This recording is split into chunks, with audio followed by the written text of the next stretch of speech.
Ушунча болду, анда мен сизге төкпөй чачпай окуянын кандай болгонун айтып берейин. Мелис Аспеков 2020 жылкы президенттик шайлоодо Садыр Жапаровду Чүй облусу боюнча штабын башкарып жатам. Садыр Жапаров сурап жатат, жардам бергиле деп бизнесмендерден акча топтой баштаган. Чындыгында штаб башчысы болгон эмес, ошондой эле биздин кызматкерлер мыйзамсыз иштери боюнча маалымат беришкен. Биз албетте президентке жеткиргенбиз. Менин билишимче, президент Мелис Аспековго бир эмес, 3 жолу андай аферистик иштериңди токтот, мени уят кылып жатасың деп эскерткен. Ошондон кийин да токтобостон ошо кездеги Кыргыз темир жолдору ачык акционердик коомунун башчысына барып, Садыр Жапаров сурап жатат. 250 миң доллар шайлоого жардам беришиңиз керек деп Кыргыз темир жолу ишканасынын акчасын алып кеткен. Биз маалыматты алгандан кийин дароо эле 7-8 адамды камакка алдык. Арасында Мелис Аспеков дагы бар болчу.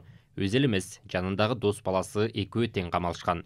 Сурак маалында болсо, Мелис Аспеков 250 миң долларды мен алган эмесмин. Улан Жураев деген дос балам алыптыр деген шылтоо өттү.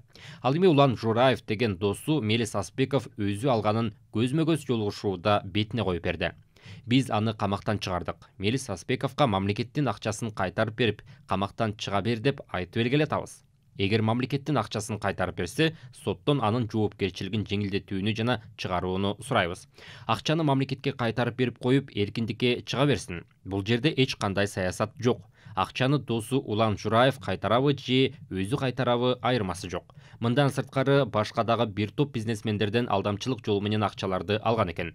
Алар баштан көздөн садака дешип, Аспековдун үстүнөн арыз жазышкан жок. Дашковтордун мойнунда болсо 10 миллиондон ашык доллар бар. Темир жолдон уурдалган акчалар, алар да мамлекеттин акчасы. Дашков өзү бүгүнкү күндө ден соолугуна байланыштуу үй камагында отурат. Ал дагы мамлекеттин эсебинен уурдаган акчаны казынага кайтарып, жазадан кутулсун.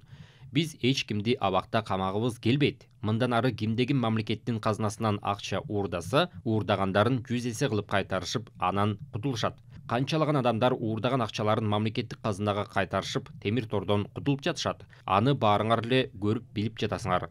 Уурдаган акчаларды кайтарбаса, анда темир тор артына барат.